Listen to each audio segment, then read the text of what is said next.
मैं वचन देता हूँ माँ, सबके सामने इन शक्तियों का प्रदर्शन नहीं करूँगा।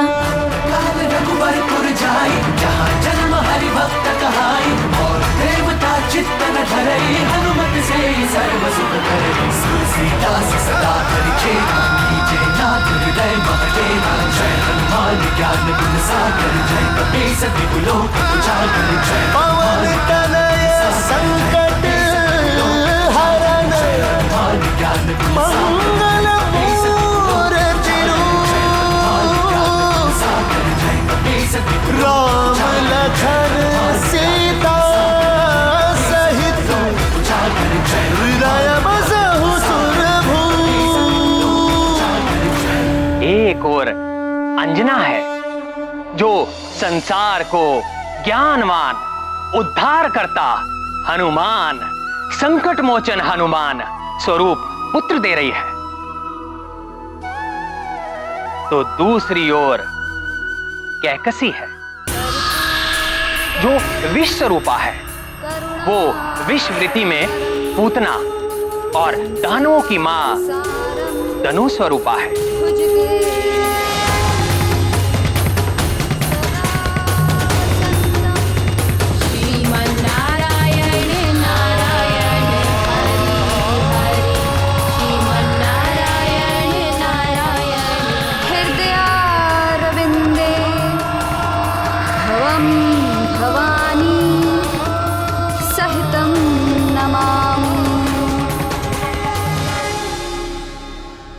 विष स्वरूपा माताएं ही अपने कुविचारों और कुसंस्कारों के विष से अपनी संतान को पतन और अंधकार की ओर धकेल देती है। कैकसी ने अपने महाज्ञानी पुत्र को अपने कुटिल विचारों के विष से भ्रष्ट कर दिया। परिणाम स्वरूप संसार को मिला सबसे भयंकर राक्षस दशानन रावण।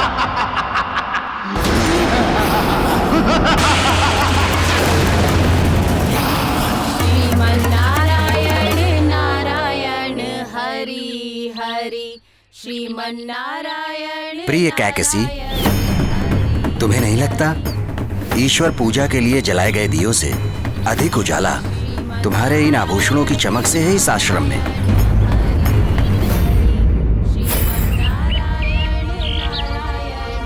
आर्य, ये तो दृष्टिकोण है अपना अपना। पूजा के दीप हो या हमारे पुत्र के दिए हुए ये आभूषण, मूल उद्देश्य तो आश्रम को उज्जवल रखना ही है।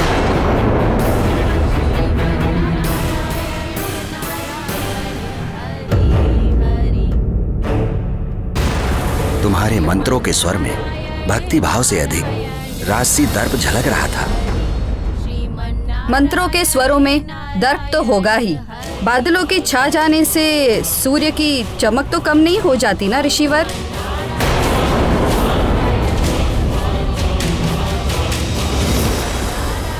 आश्रम में रहते हुए भी हम लंका की राजमाता हैं।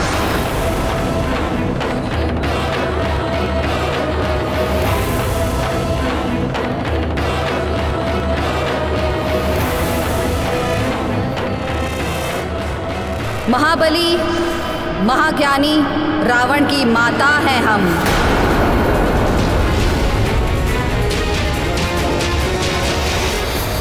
माँ के संस्कार, स्वभाव और सोच का संतान पर प्रभाव पड़ता ही है। इसलिए माताओं को संतान का पालन पोषण बड़ी सावधानी से करना चाहिए।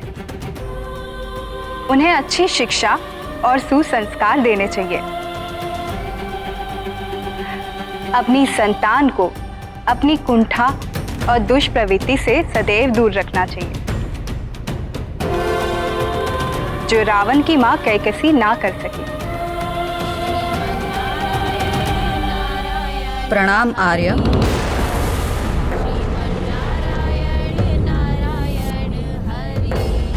मैं भी तो रावण का पिता हूँ, किंतु रावण के लिए आपके पास किंतु परंतु के अलावा और कुछ है ही नहीं। आपको तो उसे आशीर्वाद देना चाहिए, पर आप हैं कि उसे आशीर्वाद देना तो दूर, उसके शत्रु विष्णु की पूजा अर्चना कराते हैं आश्रम में, और आपके ये शिष्य हरि कीर्तन करते हैं। किंतु कैकसी, मेरे लिए तो पितामह ब्रह्मा, श्री हरि विष्णु और महादेव, ये तीनों देव समान रूप से पूजनीय हैं। और एक ऋषि के आश्रम में इन तीनों की पूजा तो होगी।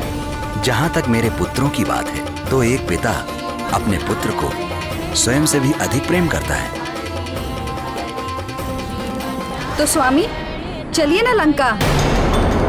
अभी समय भी उचित है। रावण विभीषण तो मिलेंगे ही। कुंभकर्ण के जागने का समय भी हो रहा है। पूरे 6 माह बाद जागने वाला है वो।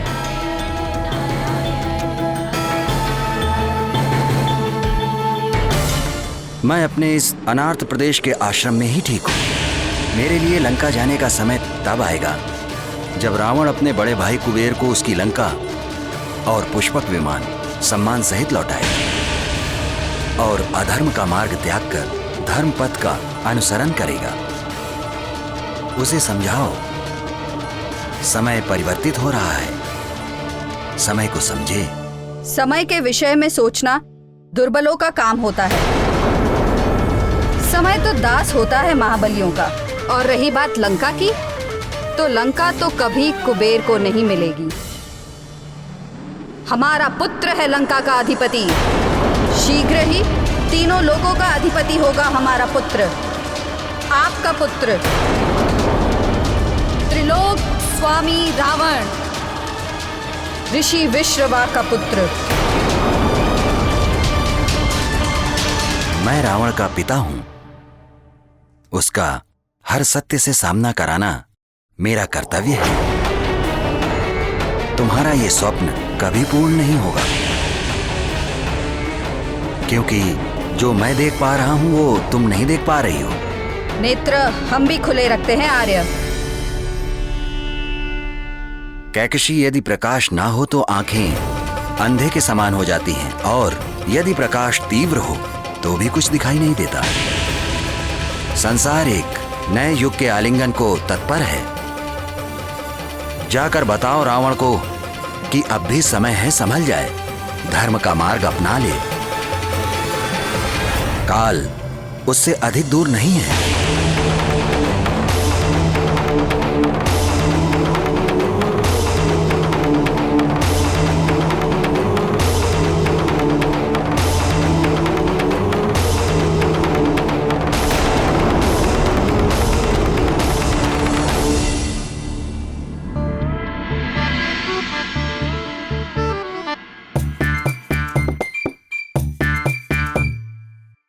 सखा,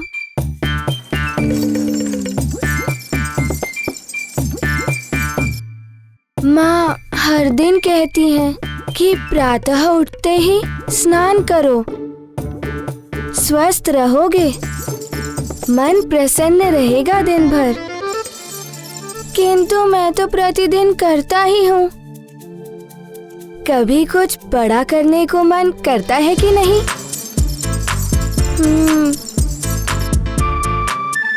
कल से ही मन कर रहा है कि जो शक्तियाँ मिली हैं उन्हें देखूं, उन्हें परखूं, क्या हो सकता है उन वरदानों में। किंतु माँ ने तो पहले ही रोक लगा दी है कि सबके सामने अपनी शक्तियों का प्रदर्शन ना करूं। अब तुम ही बताओ सखा, मैं कैसे जानूं इन शक्तियों के बारे में?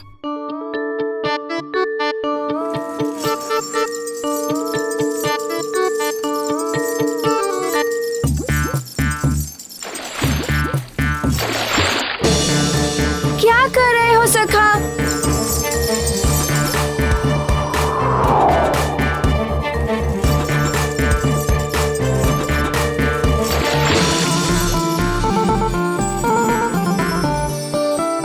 अच्छा, तुम ऐसे नहीं मानोगे सखा, तुम्हें अपनी शक्ति दिखानी ही पड़ेगी।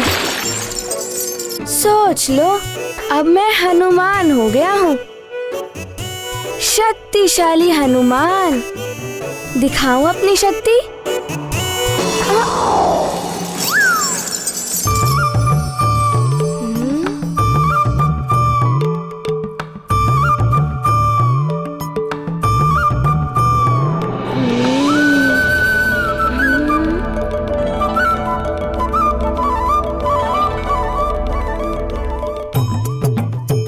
सखा, यहाँ पर तो कोई भी नहीं है। यहाँ तो हम अपनी शक्तियों का प्रयोग करके देख ही सकते हैं। मैं देवराज इंद्र तुम्हें वरदान देता हूं, आज से किसी भी वज्र का कोई भी प्रभाव तुम पर नहीं पड़ेगा। तुम्हें वरदान देता हूं कि तुम सदैव मेरे वरुण पाश और जल से सुरक्षित रहोगे। नदी, समुद्र या कोई भी जल तत्व तुम्हें किसी प्रकार से क्षति नहीं पहुंचाएंगे।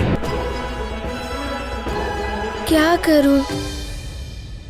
इतने वरदान, कौन सी शक्ति का प्रयोग करूं?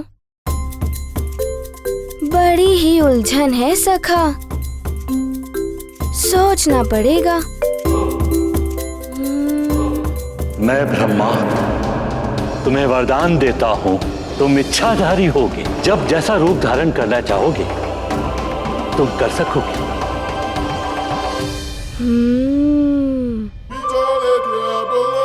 इच्छाधारी रूप?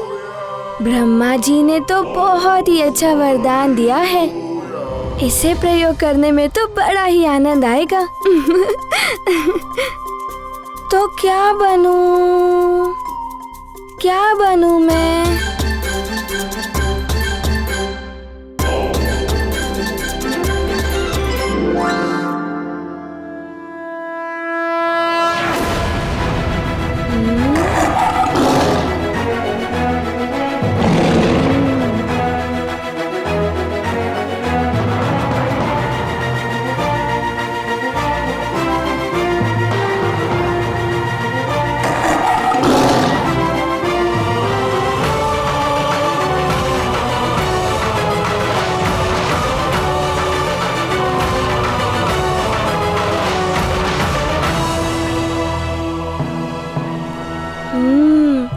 ब्रह्मा जी का वरदान, अब बनेगा सिंह हनुमान।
हम बच गए, हमारे प्राण बच गए, हम बच गए, हमारे प्राण बच गए, हम बच गए, हम बच गए, हम बच गए। महारानी मंदोदरी, आप?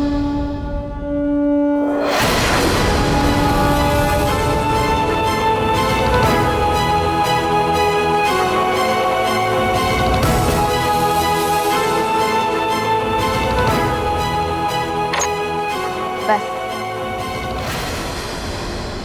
तुम्हारे शीश मेरे चरणों में नहीं, मात्र ईश्वर और माता पिता के चरणों में ही झुकने चाहिए। अब जा, तुम सब स्वतंत्र हो। हम सब स्वतंत्र हैं, हम सब स्वतंत्र हैं। महारानी, महारानी की जय हो। अब ठहरिए, आप यहाँ से नहीं, पीछे से जाइए।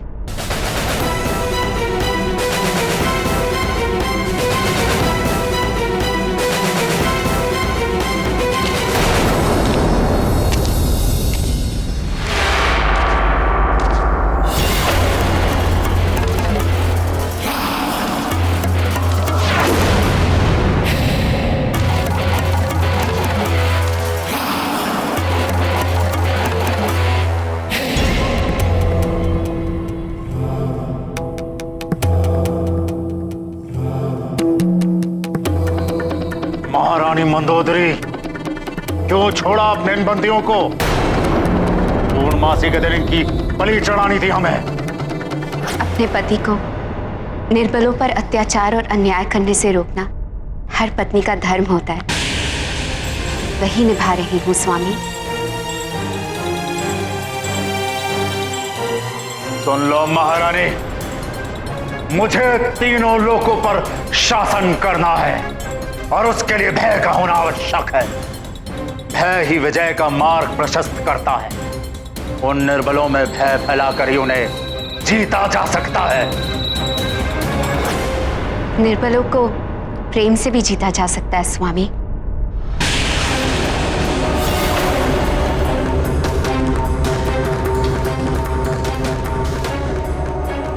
जहां देवता छल और कपट करते हैं, जैसा उन्होंने समुद्र मंथन के समय किया था, वहां प्रेम और न्याय का स्थान नहीं होता है महारानी। और आप मुझे पत्नी धर्म की दुहाई दे रही हैं, तो आपको याद दिला दूं, पत्नी का केवल एक धर्म होता है, अपने पति का साथ देना। पत्नियों, साथ तो सदैव दूंगी स्वामी, किंतु जितना मेरा वश चलेगा आपको अन्याय और अत्याचार से दूर रखूंगी। भले ही इसके लिए आप मुझे भी मृत्युदंड दे दें।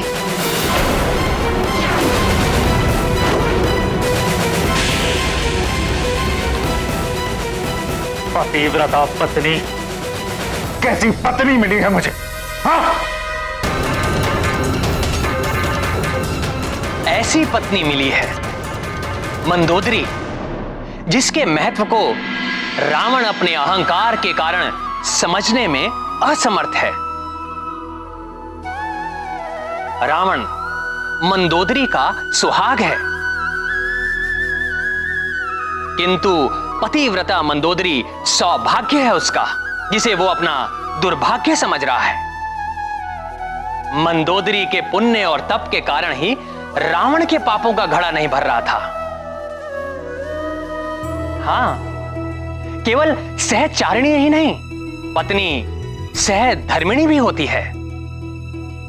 पत्नी के तप का प्रभाव पति के जीवन पर पड़ता है। रावण अत्याचार करके पापों का अर्जन करता, तो दूसरी ओर मंदोदरी के पुण्य कर्मों से उसके पति रावण के पापों का क्षय होता।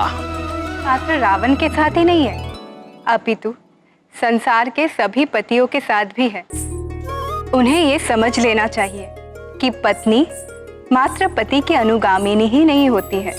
पति के मान सम्मान और प्रतिष्ठा की रक्षा के लिए उन्हें अधर्म के मार्ग पर चलने से रोकने की शक्ति और क्षमता भी रखती है।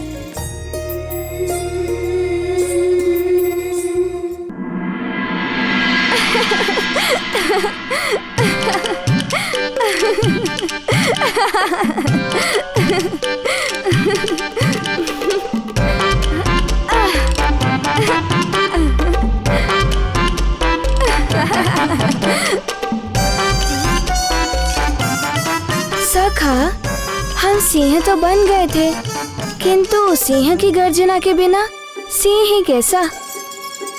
हमें एक बार तो सिंह गर्जना करनी ही होगी।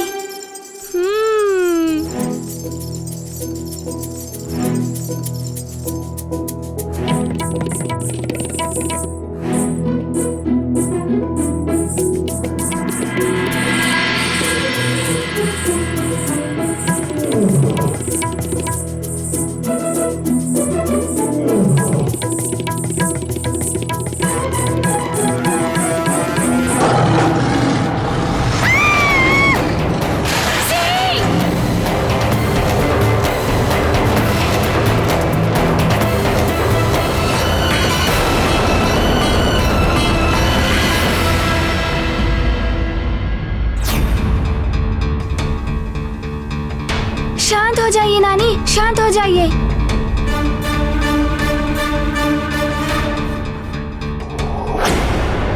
क्या हुआ?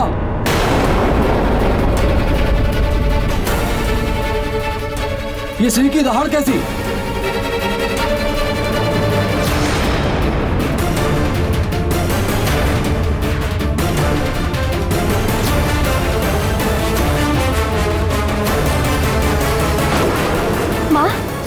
शेर था क्या?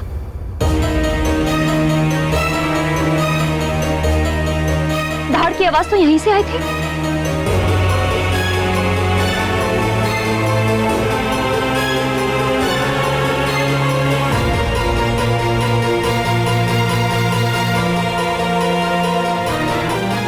यहाँ से?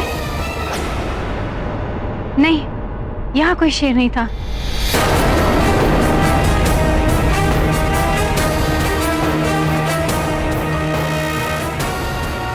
नानी, वो सिंह था ना, मैं तो कुछ भी बोलता रहता। कुछ नहीं, वो वहां है ना स्तंभ के आगे, बस उसी से डर गए थे।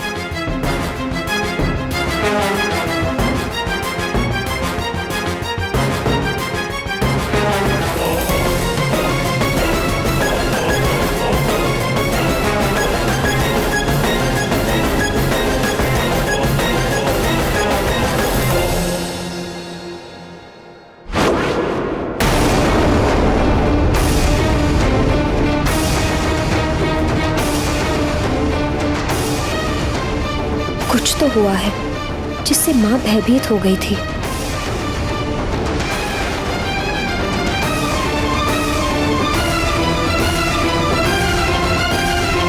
आगे। हनुमान, मैंने मना किया था ना तुम्हें, फिर भी तुमने अपनी वरदानी शक्तियों का प्रदर्शन किया, शेर का रूप ले लिया तुमने। मुझसे भूल हो गई माँ, मुझे क्षमा कर दीजिए। क्षमा मांगने से क्या होगा हनुमान? तुम्हें पता है तुम्हारी भूल की वजह से तुम्हारी नानी एकाएक भयभीत हो गई थी। उस समय तो बचा लिया उन्होंने तुम्हें, किंतु तुम्हें ज्ञात है उनके हाथ से दूध का पात्र गिर गया था, उनके पैर में चोट लग गई थी, अभी तक उनके पैर में पीड़ा हो रही है। हाँ?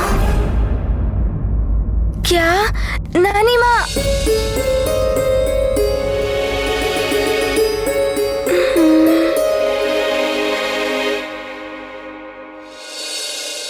मैंने तो एकांत में किया, मुझे क्या पता कि नानी माँ भी उसी समय आ जाएंगी। इसीलिए मैंने तुमसे कहा था, फिर से कह रही हूँ, अपार शक्तियाँ अपार दायित्व लेकर आती हैं पुत्र। तुम्हें इन शक्तियों का सम्मान करना सीखना होगा। ये शक्तियाँ यूं क्रीड़ा या प्रदर्शन के लिए नहीं होती। अब मैं ऐसा कभी नहीं करूँगा माँ।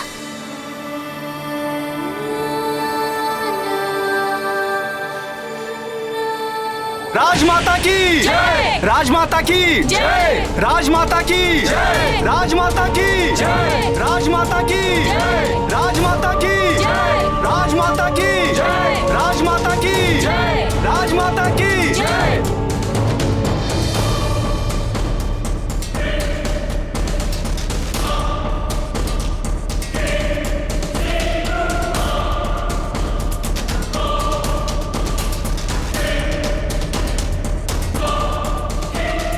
जाकर बताओ रावण को कि अब भी समय है, संभल जाए, धर्म का मार्ग अपना ले, काल उससे अधिक दूर नहीं है।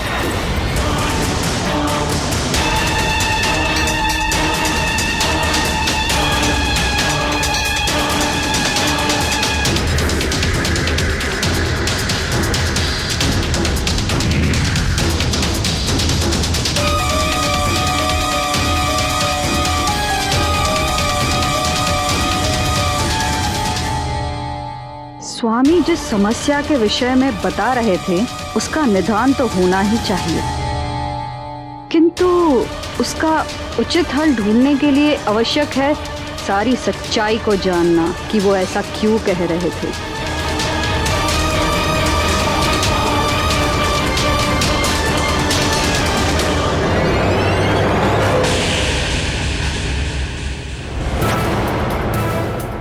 ये क्या, माता तो सदैव पहले मुझसे मिलती थी, परंतु आज यहाँ आते आते कुंभकर्ण के भवन की ओर क्यों मुड़ गई?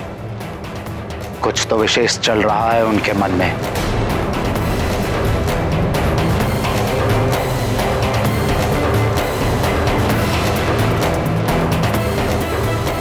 प्रणाम भैया। प्रणाम विभीषण। ना जाने क्यों माँ आते आते अनायास कुंभकर्ण के भवन की ओर मुड़ गई।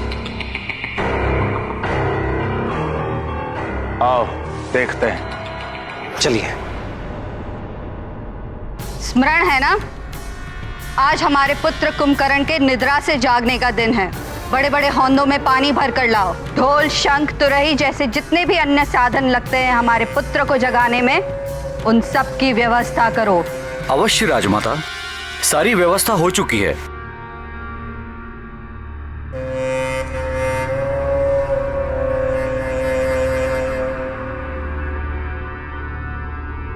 प्रणाम माता।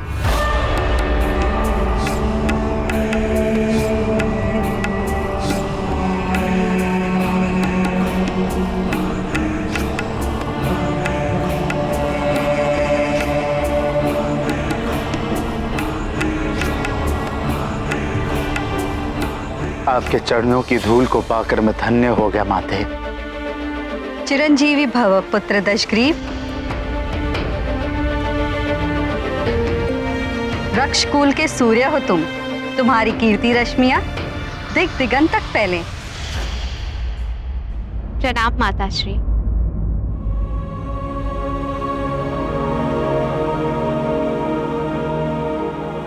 सदा सुहागन रहो। तुम्हारे माथे की बिंदिया और सुहाग की लाली सदा चमकती रहे।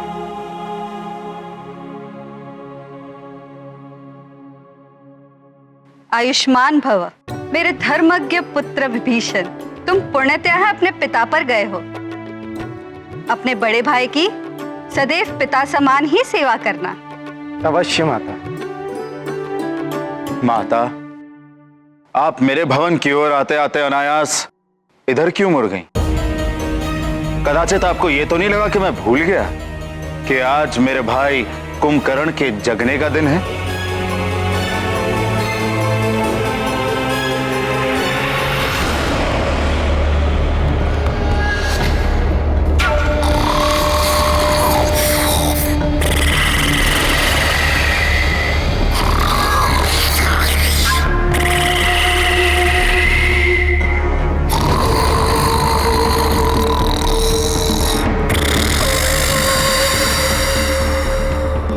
और वो स्वयं नहीं उठता, उसे जगाना पड़ता है। क्या आप ये देखने आई थी कि मैंने उसे जगाने का प्रबंध किया है कि नहीं? माता, मैंने उसे जगाने की सारी व्यवस्था की हुई है। पुत्र दशग्रीव, तुम्हारा तुम्हारे भाइयों के प्रति ये स्नेह देखकर तुम्हारी माता कैकसी प्रसन्न है। मैं तो इसलिए कुंभकर्ण की भवन की ओर चली आई क्योंकि पिछली बार जब कुंभकर्ण के जागने का दिन आया था तब तुम महादेव की तपस्या के लिए हिमालय क्षेत्र गए हुए। उस दिन वो अपनी भूख मिटाने के पश्चात सीधा वन में माते माते पुकारता दौड़ा चला आया था। तुम्हारा भी नाम ले रहा था। वो कुछ बताना चाहता था मुझे, कोई रहस्य ज्ञात हुआ था उसे।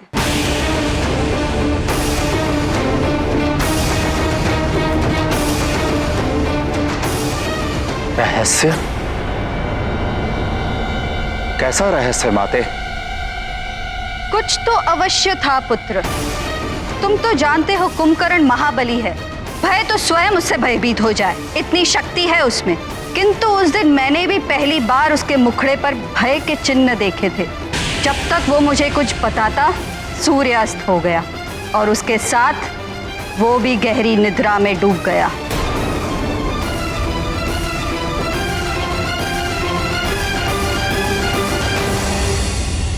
आश्चर्य है माता, आपने कभी इस बात का कोई उल्लेख ही नहीं किया। माता, मैं उसी समय यहाँ आई थी।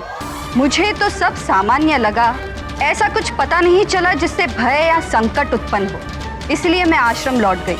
उसी दिन से मैं उसके जागने की प्रतीक्षा कर रही हूँ। क्या रहस्य था?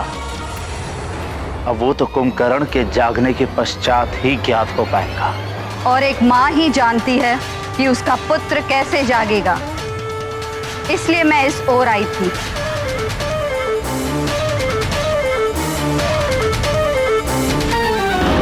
राजमाता कैकसी की जय, राजमाता कैकसी की जय, लंकापति रावण की जय, महारानी की जय, विभीषण भैया की जय। अतिबल, अब आए हो तुम?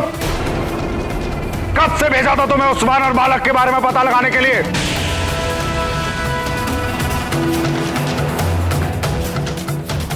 क्या हुआ? किस वानर बालक की बात कर रहे हो?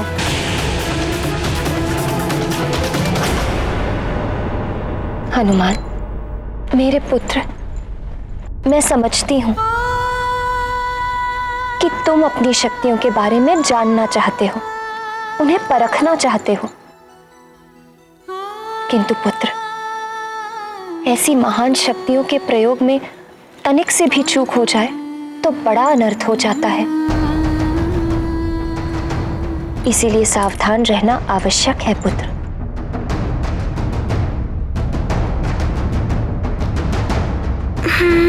तो देवताओं ने दिया है उस वानर बालक को वरदान। हाँ लंकेश, पहले तो देवताओं ने उसे जीवित किया, फिर उसे हनुमान नाम दिया। इतना ही नहीं लंकेश, उस पवन देव के कारण उस वानर बालक का पुनर्जन्म हुआ और अब तो उसे पवन देव का पुत्र भी कहेंगे। वो कोई साधारण बालक नहीं है लंकेश, सुमेरु के राजा केसरी और रानी अंजना का पुत्र है। देवताओं ने उसे वरदान में कुछ शक्तियां दी है जिनके बारे में अभी कुछ ज्ञात नहीं हो पाया है लंकेश। किंतु क्या? लंकेश, ये वही बालक है जिसने सूर्य को निगल लिया था।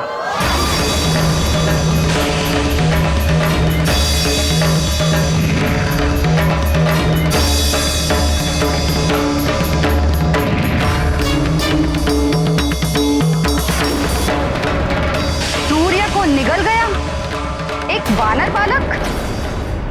तो इसी कारण इस बार सूर्य ग्रहण नहीं हो पाया।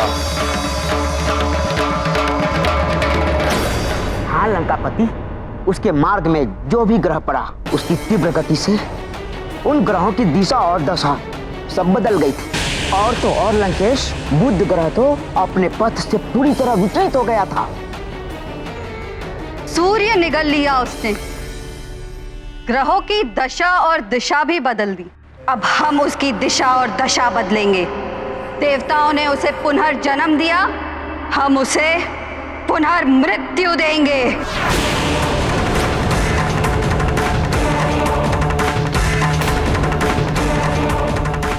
दशग्रीव, तुम्हारे पिता ने भी कदाचित इसी ओर संकेत किया था। समय परिवर्तित हो रहा है, इसलिए समय रहते सजग हो जाओ। वो वानर बालक बड़ा होकर संकट न बन जाए। अंत करना ही होगा उसका, अंत करना ही होगा उसका। माता, मैं उसे मृत्यु दंड दूंगा। पुनर्मृत्यु अभी समाप्त कर देंगे उसे।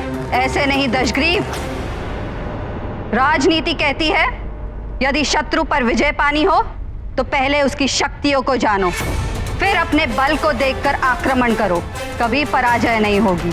आप सत्य कहती हैं माता। अतिबल, जाओ, जाकर उस वानर बालक पर दृष्टि रखो, उसकी वरदानी शक्तियों के बारे में जानकारी जुटाओ। बलबला बलबल, कैसे पता लगाऊं? और मेरे दृष्टि रखने से क्या होगा? उसकी माता अंजना ने तो उसे शक्ति प्रदर्शन करने से मना कर दिया है। अतिबल, तुम्हारी काया ही नहीं, तुम्हारी खोपड़ी में बुद्धि भी छोटी है। अरे मूर्ख, वो छोटा बालक है। उन्हें यदि कुछ भी मिल जाए तो वो सबको दिखाने में उत्सुक रहते हैं, भले ही उसकी माँ ने मना किया हो। यदि तुम थोड़ा सा भी उसे उकसा दोगे तो उसकी सारी छिपी हुई शक्तियां बाहर आ जाएंगी।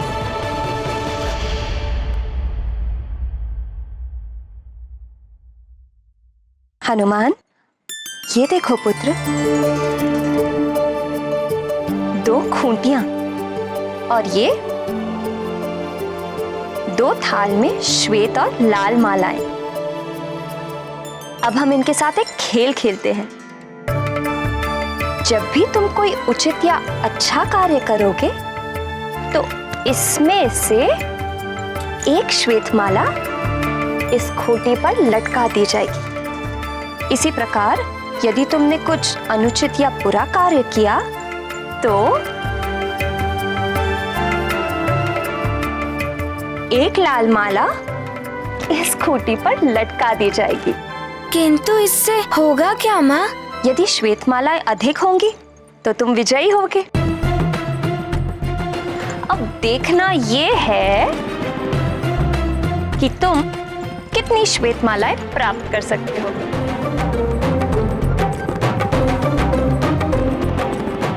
आप सत्य कहती हैं माता।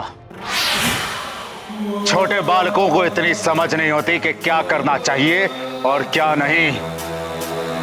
उनको जितनी भी शक्तियां मिल जाएं, उनकी बुद्धि अपरिपक्व ही होती है।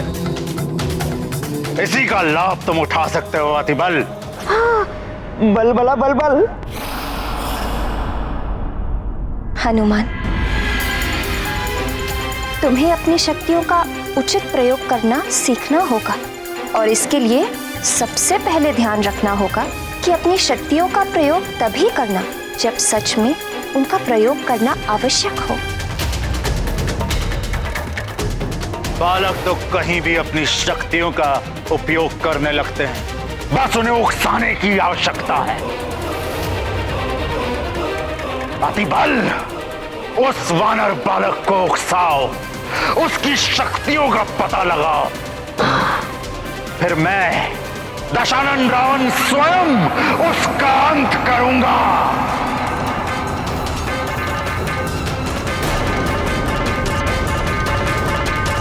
उचित है माँ, मैं अपनी शक्तियों का प्रयोग तभी करूँगा जब उन्हें सच में प्रयोग करने की आवश्यकता होगी और मैं अपना दायित्व भी समझूंगा और सावधान भी रहूंगा।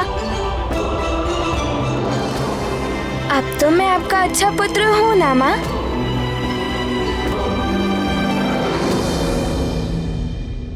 हाँ मेरे लाल, तुम तो मेरे बहुत अच्छे पुत्र हो।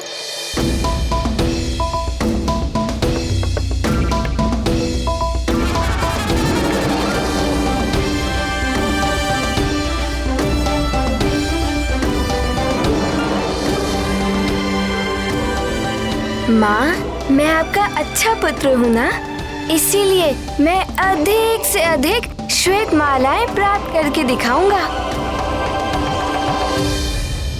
तुम जितनी अधिक श्वेत मालाएं प्राप्त करोगे पुत्र, तुम्हारी माँ को तुम पर उतना ही गर्व होगा।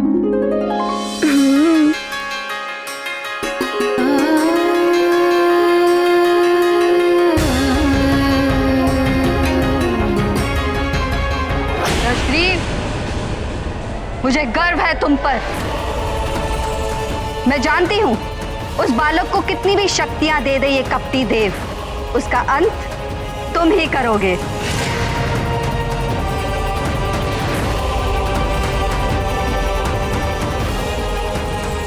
पुत्र केसरी, देवराज इंद्र के हट के कारण ही मैं स्वर्ग लोक छोड़कर पृथ्वी लोक में आ गया था, किंतु अब देवराज इंद्र का अभिमान टूट चुका है। उन्होंने अपने कृत्य के लिए क्षमा भी मांग ली है। इसलिए मैं सोच रहा था वापस स्वर्गलोक लौट जाऊं। आप उचित सोच रहे हैं देवगुरु बृहस्पति। देवगण कब तक बिना गुरु के रहेंगे? गुरु ही तो ज्ञान देता है, मार्ग दिखाता है। जिनके गुरु नहीं होते वो अपने मार्ग से भटक जाते हैं।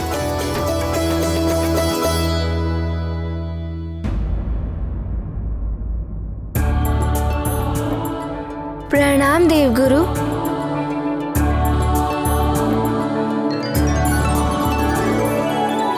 आप सब एक साथ? अवश्य कोई विशेष बात होगी। हाँ, विशेष तो है। वो क्या है कि हमारे नाती का पुनर्जन्म हुआ है। देवताओं ने हनुमान को अनेकों वर दिए हैं।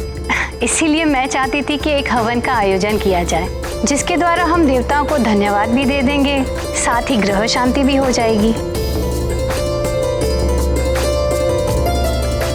हाँ केसरी जी, जितनी भी नकारात्मक और बुरी शक्तियां राजभवन में या आसपास व्याप्त हैं, सब इस यज्ञ से दूर हो जाएंगी, सारे अमंगल मिट जाएंगे और इस यज्ञ आयोजन के नाम पर हम उत्सव भी मना लेंगे। हमें हमारा पुत्र मारुति पुनः जो मिल गया है।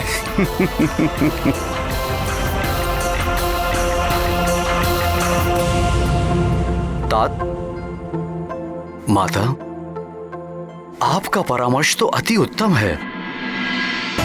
अविलंब हमें इस हवन का आयोजन करना चाहिए।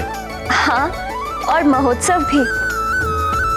इस उत्सव में हम हनुमान का विधिवत युवराज घोषित करेंगे।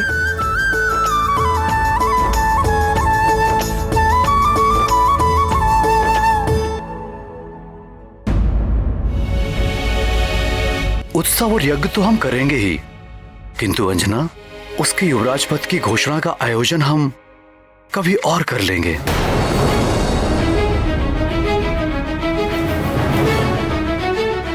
हनुमान अभी अल्प आयु का अबोध बालक है। इतना बड़ा दायित्व उसे सौंपना अनुचित होगा। केसरी जी, हमारा हनुमान अन्य बालकों जैसा साधारण बालक नहीं है। दिव्य शक्ति संपन्न विशेष बालक है हमारा हनुमान। यही नहीं, इसने अनेकों बड़े कार्य भी किए हैं। इसलिए मेरा तो विचार है कि हनुमान युवराज पद के लिए पूर्णतः योग्य है। किंतु हनुमान की शक्तियों को हमें नियंत्रण में रखना है। कहीं युवराज पद पाने के बाद वो अनियंत्रित ना हो जाए।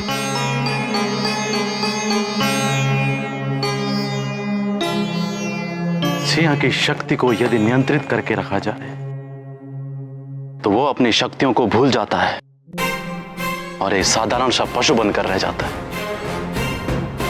वो आखेट तो दूर, आक्रमण करने वाले का सामना भी नहीं कर पाता है।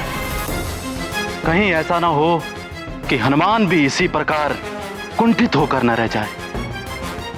नियंत्रण रखिए, किंतु ध्यान रहे बालक को उसकी योग्यता से दूर रखने से कहीं उसका आत्मविश्वास ही समाप्त ना हो जाए।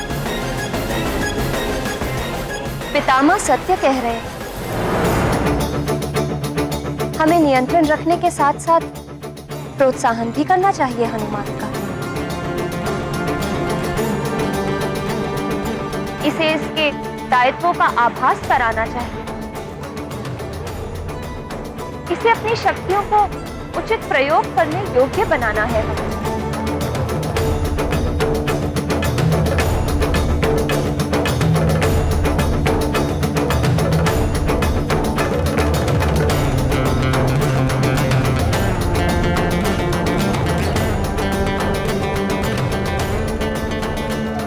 उचित है। यदि आप सबका यही मत है तो यज्ञ के साथ साथ युवराज पद की घोषणा के लिए भी उत्सव का आयोजन करेंगे।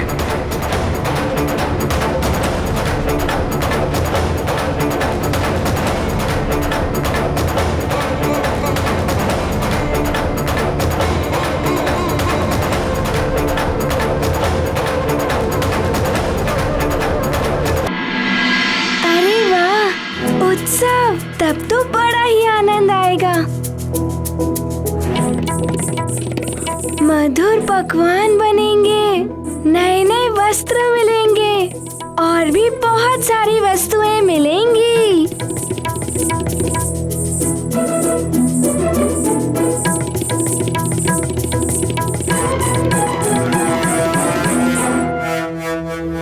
चलो चलो, इस उत्सव को भव्य होना चाहिए। बहुत सारे कार्य करने हैं, चलें?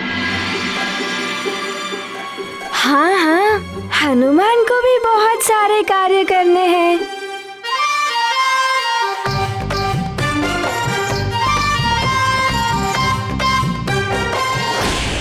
महाराज, महाबली कुंभकर्ण को जगाने का समय हो गया है। सारी व्यवस्था हो चुकी है। आइए राजमाता, आइए महाराज।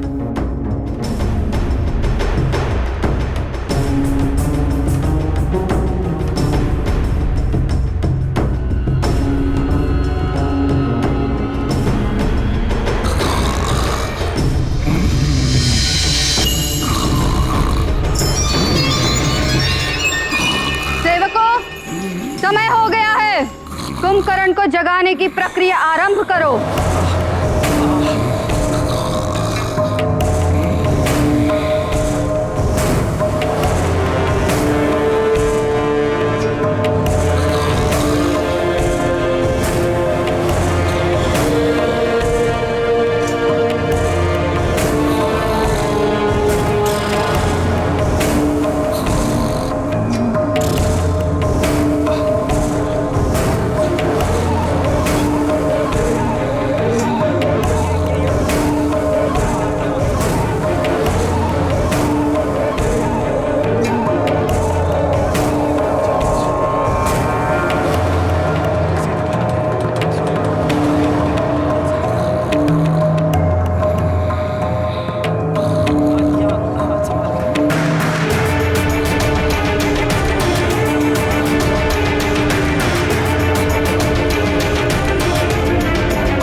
ऐसे नहीं उठेगा कुंभकर्ण।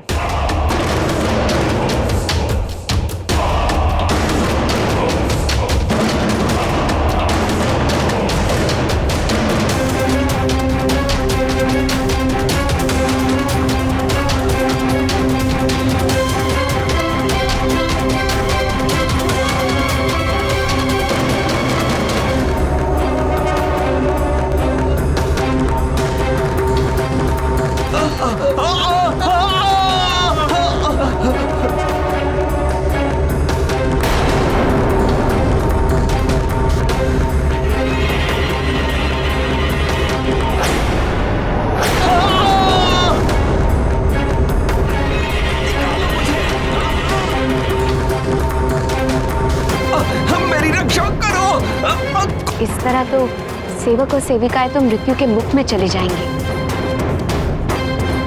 हाँ भाभीश्री, किंतु हम कर भी क्या सकते हैं?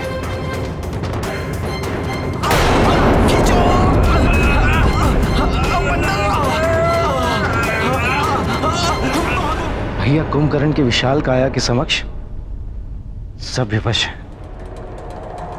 इसे जगाना सहज नहीं है। दशग्रीव, कुछ करो।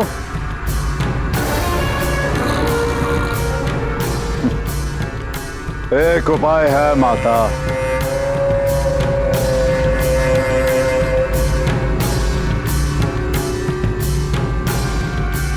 जी माता। ये माताश्री और स्वामी को क्या हुआ? लगता है कुछ विशेष करने वाले हैं।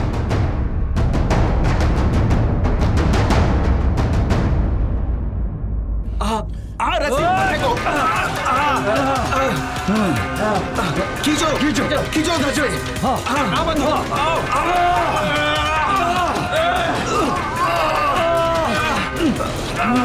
शीघ्रता से खींचो। माता, कुंभकर्ण को जगाने के लिए इससे अच्छा कोई और उपाय नहीं है। आशा तो यही है कि ये उपाय काम कर जाएगा।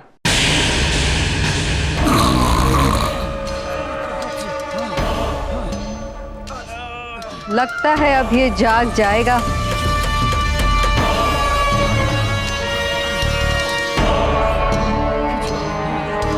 सेवकों, कुंभकर्ण की नासिका के और समीप लेके जाओ भोजन को।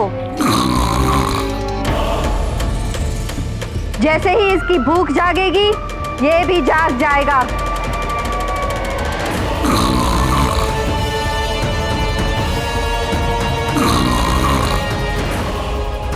हाँ माता, भूख तो अच्छों अच्छों की नींद उड़ा देती है।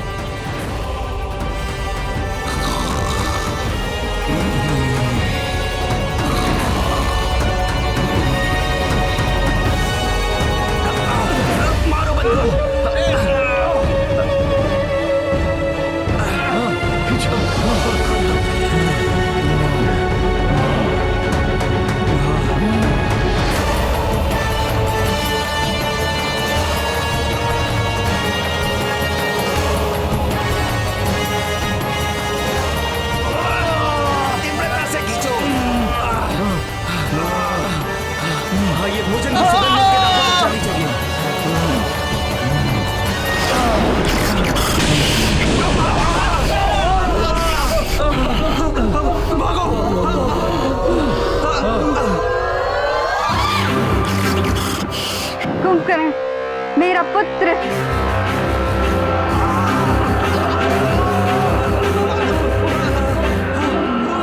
दशग्रीव, तुम्हारी युक्ति काम कर ही गई।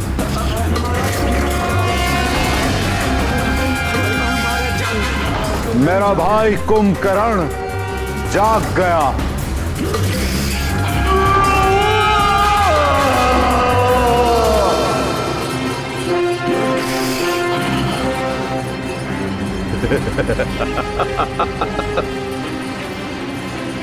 भोजन प्रिय भोजन, आज कितने माह बाद तुम्हें मैं ग्रहण करूंगा।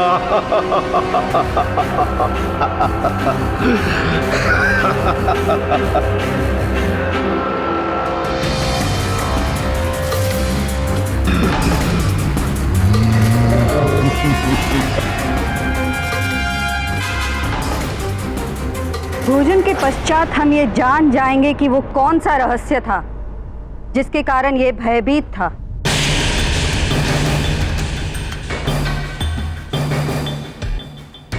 जिसे जानने के लिए हम 6 माह से प्रतीक्षा कर रहे हैं।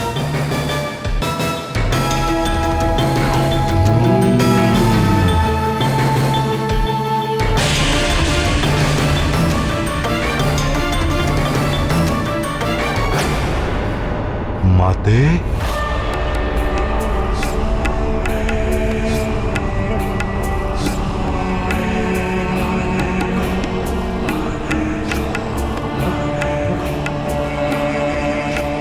माता, माता श्री का क्या होगा?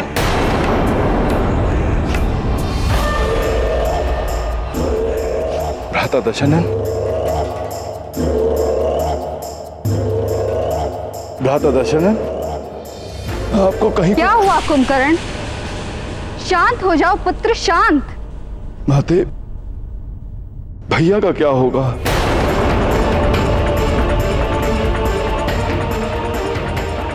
भैया दशनन, आपका क्या होगा भैया? कुंभकर्ण, तुम जैसे महाबली विशाल राक्षसकायु बालकों की भांति भयभीत होना शोभा नहीं देता। शांत हो जाओ पुत्र और बताओ बात क्या है? क्यों भयभीत हो? किस बात की चिंता है तुम्हें? माताश्री, ये चिंता की बात ही है माताश्री। जिस बड़े भाई ने मुझे पिता के समान स्नेह दिया हो, यदि उन्हें कुछ हो जाए और मैं चिंता ना करूं, ऐसा किस प्रकार संभव है माताश्री? परंतु मुझे हुआ क्या है कुंभकर्ण? मैं तो सकुशल तुम्हारे समक्ष खड़ा हूं। नहीं भैया,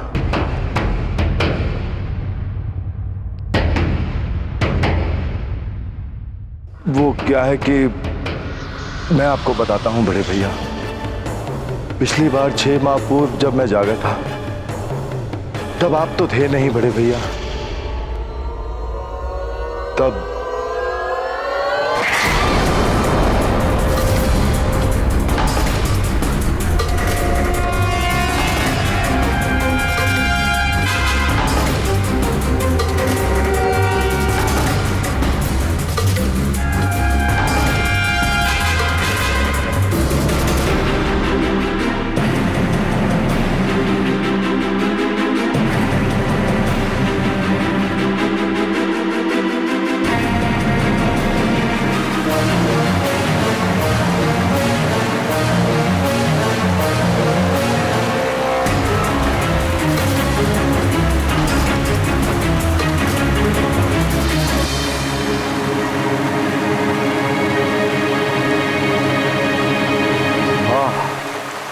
कितना सुंदर झरना है। इसे देखकर तो मेरी प्यास और बढ़ गई। क्यों ना इसका जल ग्रहण कर मैं अपनी प्यास बुझाऊं।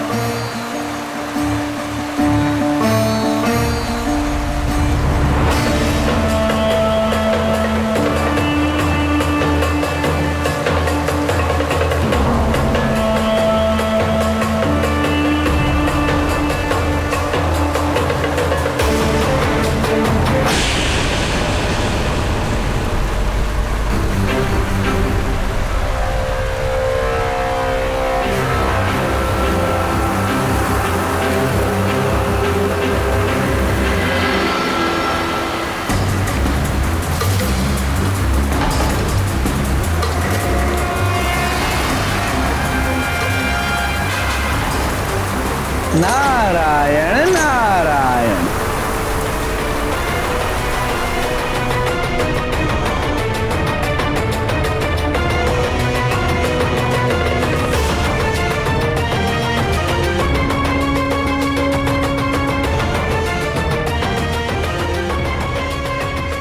कौन है जो इस घनघोर वन में नारायण नारायण बोल रहा है?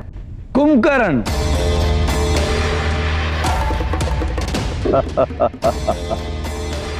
कभी झुकना भी आना चाहिए। देवर्षि नारद प्रणाम। मुझे भी ऐसा ही प्रतीत हुआ था कि आप ही होंगे। तो क्या है ना देवर्षि कि आप मुझे दिखे ही नहीं। कुंभकर्ण, चाहे बड़ी देह वाले हों या पद में बड़े हों, बड़ों को कभी कभी झुक भी जाना चाहिए। देवर्षि, आप कभी कभी बड़ी गूढ़ बातें कह जाते हैं। स्पष्ट कहिए कि आप कहना क्या चाहते हैं। अब जैसे तुम्हारा बड़ा भाई रावण, वो तो बस नारायण नारायण, स्वयं को सबसे ऊंचा महान समझता है। नर वानर तो जैसे उसके समक्ष कीड़े मकोड़ों के समान है।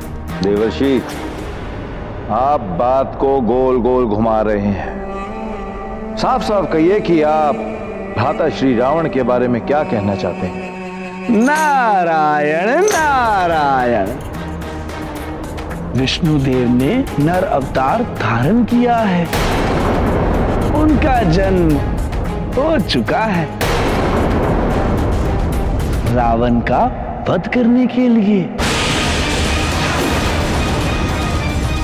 देवर्षि! देवर्षि!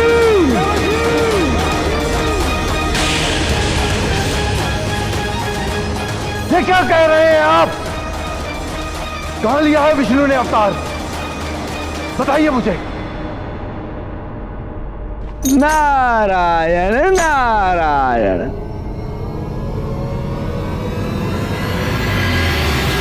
देवर्षि, मेरे प्रश्न का उत्तर दीजिए देवर्षि।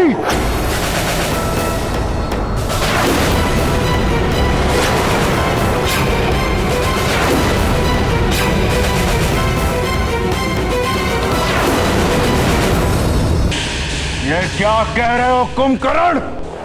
वो छलिया विष्णु नर अवतार में? हाँ भैया, और आप भी तो इस बात से भली भांति परिचित हैं कि उस विष्णु के कारण हमारे असुर वंश के कितने महावीर, हिरणाक्ष, हिरण्यकश्यप और न जाने कितने ही महाबलियों का अंत हुआ। विष्णु का नर अवतार और सुमेरु में सूर्य निगलने वाला वो वानर। केवल नर और वानरों से ही मेरे पुत्र को खतरा है।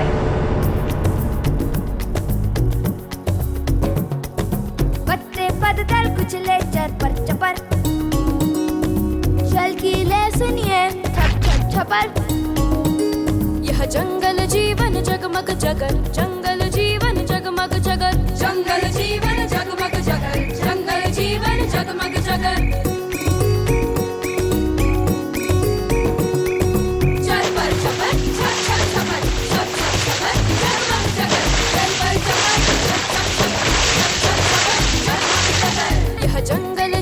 जगमग जगर, जंगल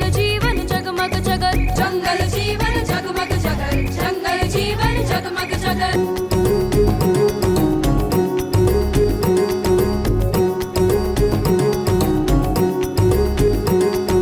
कर्ता ने कर्म को करण से के द्वारा संप्रदान अपादान संबद्ध विभक्ति ने मारा। लट लिट लुट लिट रंग लिंग लुंग लेट तब भूल भय भीत लकार चप चपेट आषाढ़ सावन वैशाख माघ चैत्र जेठ कुछ भी खा लो क्यों भूखा रहता पेट। जंगल जीवन जगमग जगत जंगल जीवन जगमग जगत जंगल जीवन जगमग जगत जंगल जीवन जगमग जगत। अब क्या होगा भैया दशनन? कुछ नहीं होगा पुत्र, हम है ना। माताश्री, मेरा किसी भी कार्य में मन नहीं लग रहा, तो ना ही मेरा भोजन करने का भी जी करता है। बस मुझे एक ही चिंता सताई जा रही है, क्या होगा हमारी इस लंका का, क्या होगा हम सबका भैया?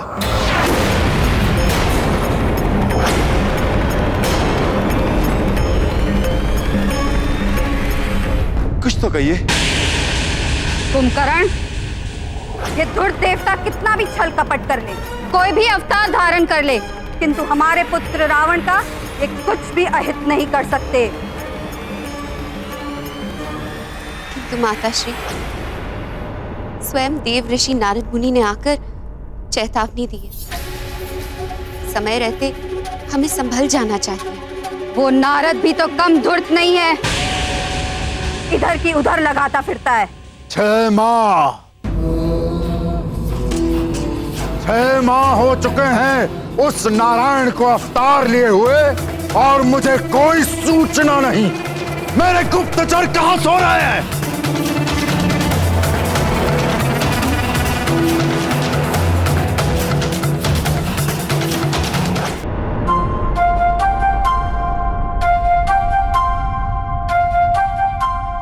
मित्र मारुति, वो मैं कह रहा था।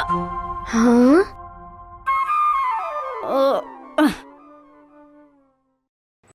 मित्र हनुमान। मित्र नील, नल, सुषेण, दधिमुख, तुम सब मेरे अभिन्न मित्र हो। तुम जो चाहो मुझे बुला सकते हो, मारुति या हनुमान। मित्र तो तुम्हारा वही रहूंगा ना मैं।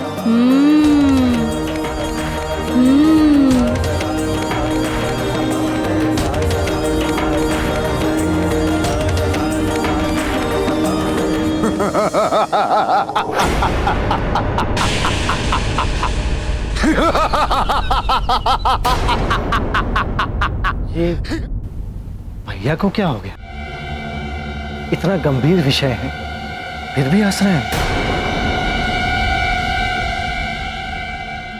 सच में हमें कोई मार सकता है।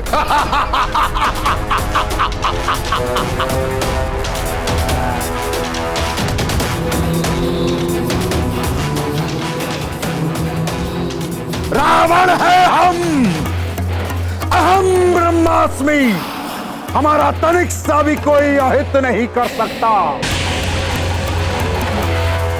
तुम्हारा यही अहंकार तुम्हें एक दिन ले डूबेगा दशग्रीव।